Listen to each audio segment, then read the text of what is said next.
What is up, YouTube? A poor man's guide to Yugioh here, coming at you with a somewhat of a, let's just say it, a budget build of Super Quantum Monarchs.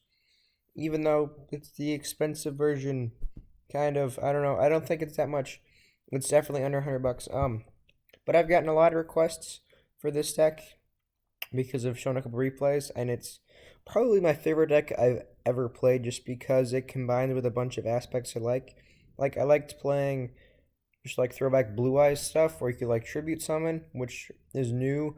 And then I love Cyber Dragons, and that's what the red layer is kind of like. So for me, it's kind of nostalgic. I really like this deck. One of my favorites. But to start it off, I run two Erebus. Um, Honestly, Thestalos could be it could be a third Erebus. It could be a Mega Caius. It could be whatever the heck you want it to be. But keep this core of six pretty much the same.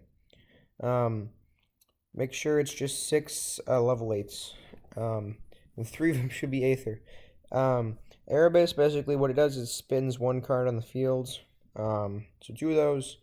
One Mega Thestalos for looking at your opponent's hand. It really screws up their plays. Also, I run it because if you tribute summon it using a fire monster, you also burn them for an extra 1,000. I've actually won games like that where I've just they've been at like 2,400 life points, something like that.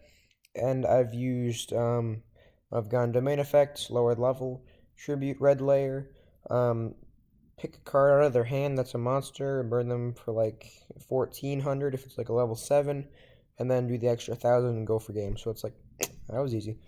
Um, 3 Aether, the best card in the deck, in my opinion, lets you special summon out extra. What I like to do is special summon extra copies of itself so I can do it on my opponent's turn. Really good card. Also, you can special summon out Karaz to pop some stuff, which can disrupt your opponent's plays. I'm main deck of Vanity's Fiend. It's amazing. If you watch my replay against Cosmos, actually, that was a pretty brutal video.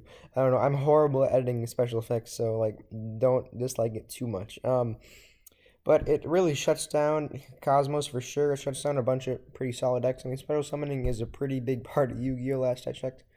But one of those, like an $8 card, is a common, so not that much. And Thestalos is maybe like 15. It probably dropped a little bit more than that.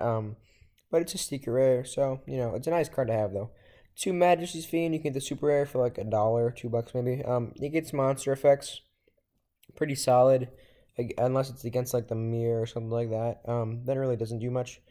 Um, and then we got two the Karaz. Definitely want to run two Karaz. It's a common, basically popping stuff, basically, because if you, I said basically twice, oops. But if you use up one Karaz and they need a second one, obviously people only run one, and I'm like, no, you need to run at least two. Also, it's great for draw power if you run three return, which I do.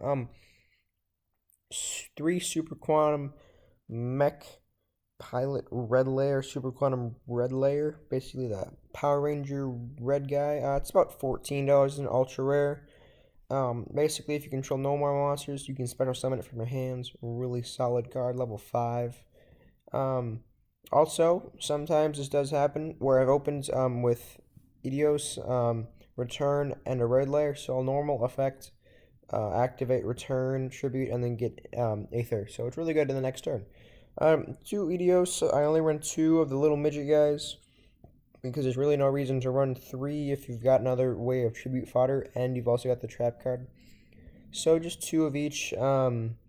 It gets dead pretty fast if you open with two of one card, obviously.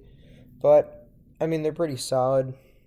So definitely two is probably the max. You could probably bump it down to one if you wanted to. But that's kind of pushing it. Two Effect Veiler for just being annoying. Really good against the mirror. Good against a lot of pretty solid decks. One Raigeki.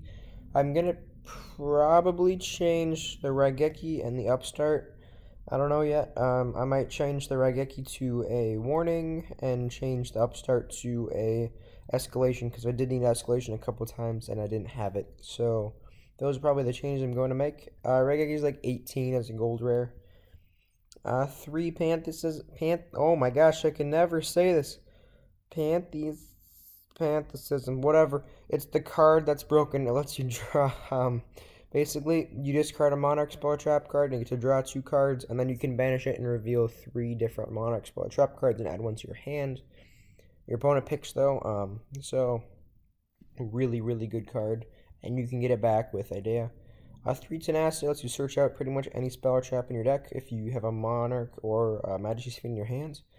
1 Upstart used to be 3, used to be a really good fast draw power deck, but given the fact that it's at 1, sadly, probably just have to get rid of it or just leave it in there. I don't know.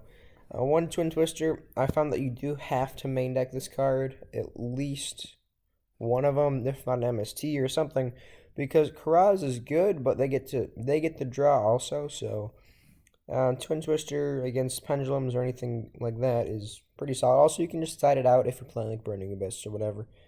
Now, 3 Stormforth, tribute your opponent's monsters, really, really good card. 3 Return, you gotta run 3 in this deck. I've tried 2, I've tried 1, it has to be 3.